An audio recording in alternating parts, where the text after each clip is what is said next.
ورحمة الله. أهلا وسهلا بكم إلى نشرة الأخبار الطنجاوية من قناة طنجة تي في على استديوهاتها المركزية في طنجة. أهلا بكم. اهلا وسهلا اخواني اخواتي ولاد عمي بنات عمي مباشره من طنجه على قناه طنجه تي في الاخبار الطنجاويه. هذه النشره اليوم استثناء سنقتصر على تغطيه خبر واحد وحيد، وهو خبر احتجاز امتعه فريق النهضه البركانيه بمطار هواري بومدين تحت رئاسه مقلش الودنين، وفي اول انجاز له بتشهير وتعريف بمطار هواري بومدين قرر ان يكون هذا التعريف عبر هذه الطريقه التي ستتجاوب معها مختلف المنابر الإعلامية عبر العالم، وستعرف الجزائر دوليا بأنها الدولة الأولى والوحيدة التي تحتجز مواد قادرة على تهديد الأمن الداخلي الجزائري، وهي خريطة المغرب في قميص كرة القدم.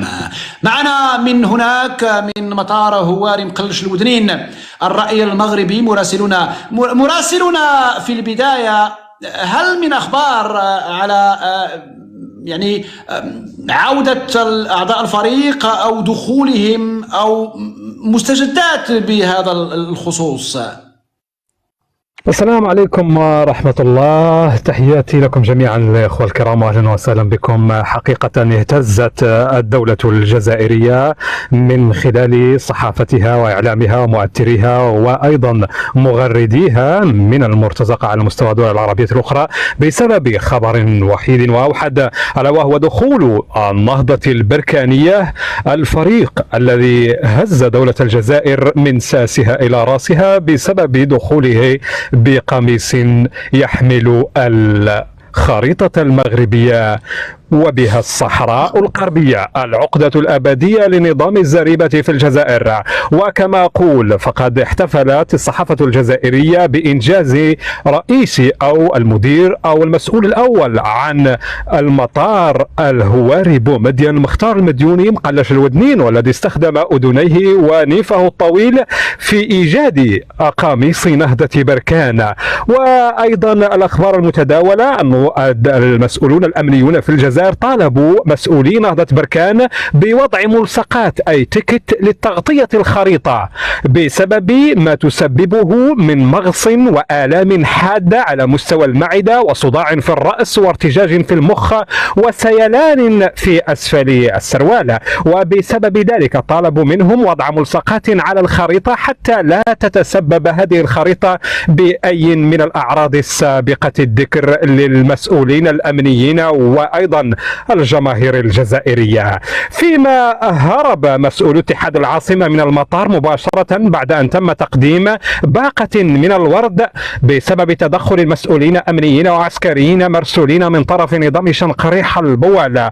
وبذلك بقي المسؤولون لنهضة بركان واقفين كالجبل ما يهزك ريح، إما نخرجوا بالتونيات ديالنا ولا بتنبت هنا، ودوك السندويتشات اللي غتجيبوا لنا سيروا كلوهم. وبقي الأمر على ما عليه إلى أن كان هناك اجتماع مع مسؤولين من الكاف اقتحمه أزيد من 10 رجالات من أمن البوليسي، وبذلك غادر مسؤولو نهضة بركان هذا الاجتماع وقال لهم بينكم معهم. وبقيت الأوضاع على ما عليها إلى حدود هذه الساعة ليعيد هذا الحادث الصورة الحقيقية على أن نظام الزريبة في الجزائر مجرد دولة هكانية هكستانية برهوشية إلى أقصى تحذير.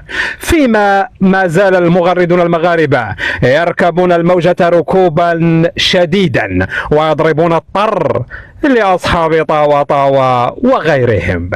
تحياتي هنا من مطار هواري بومدين الذي يصفر عن بكرة أبيه. هم في غير الدراري ديال نهضة بركان مطفحين مصرحين بلا كراسة في هذا المطار. مراسلنا من هناك الرأي المغربي في إطار تصفار نتاع المطار، كيف تقرؤون الوضع الكارثي لهذا المطار وعدم تواجد لا مسجد حيث يفترض أن يصلي المصلون المسلمون القادمون والراحلون والذاهبون والآتون إلى الجزائر؟ وأيضا على مستوى الكراسي وعلى مستوى توفير مختلف اللعبات والتوشيات من أجل راحة المسافرين. يبدو أن الأمر يعني لا كرسي، لا. رأينا لاعبي نهضة بركان جالسون على الضص، منهم من نام على الضص، منهم من يبحث عن الكونكسيون في الأقنات وعن الشارجورات في الزوايا والأركان. كيف تقرؤون هذا الوضع الكارثي لهذا المطار حقيقة تحياتي لكم من مطار بوخروبة أو مطار هواري بومدين الذي تفتخر به الجزائر، والذي لا يستقبل سوى مسؤولين الجزائريين الذاهبين والقادمين. أما من الزوار أو المسافرين فهش نش المكان خال الوفاض، بل أن هناك فيديو منتشر حاليا على مستوى منصات التيك توك وغيرها لأحد عمال مطار هواري بومدين وهو يتجول بالسيارة على مستوى مدرج الطائرات، ومئات من الكلاب تنبح عليه ليقول للجزائريين وللمتابعين أن المطار أصبح مرتعا لتوالد وازدياد وتفريخ الكلاب أعزكم الله. بينما هذا المطار حقيقة تدعي الجزائر على أنه واحد من خيرة مطارات القارة الإفريقية، إلا أن المعطيات والأرقام تدل على أنه مجرد بناية للأشباح. إن كانت الجزائر عن بكرة أبيها لا يتواجد فيها سوى 18,000 مسجد، فكيف سيتواجد مسجد بمطار الجزائر؟ وهذه الطائرات التي مرت من هنا هي متجهة إلى مطار مراكش الدولية، والذي أصبح محطة للطاكسيات الطائرة بدل أن يكون مطارا لكثرة الإقبال ونزيل السياح فيها. تحياتي لكم من مطار هواري بومدين إلى طنجة المتوسطة. شكرا. الرأي المغربي مشكور جدا على هذه المراسلة الأنيقة. شكرا على مساهمتكم في تنوير الرأي العام عبر معطيات ومعلومات كان الجميع في أمس الحاجة إليها. مشكور جدا مرة أخرى. تحياتي أستاذ برنوش، شكرا جزيلا لك. تحياتي لكل الإخوة المستمعين الكرام، وبعد قليل نلتقي مع الهندوز قاهر البغلماني الجزائرية. الأمر جلل، الموضوع مهم، لابد من حضوركم. تحياتي من هنا إلى هناك، نلتقي عند الهندوز متر 24 منوض حالة هاد الأيام. تحياتي لكم. وخيرات كبيرة.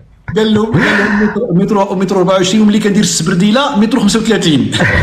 متر 35. بالمناسبة نهضة بركان تدعمها شركة أتاي الدحميس، أي المعنى ديالها أتاي ديال العشية، برعاية أتاي الدحميس. الجزائر في الاتحاد الإفريقي غتشرب دكة وتمشي التكة مع أتاي الدحميس، دكة ما بعدها دكة مع نهضة البركانية.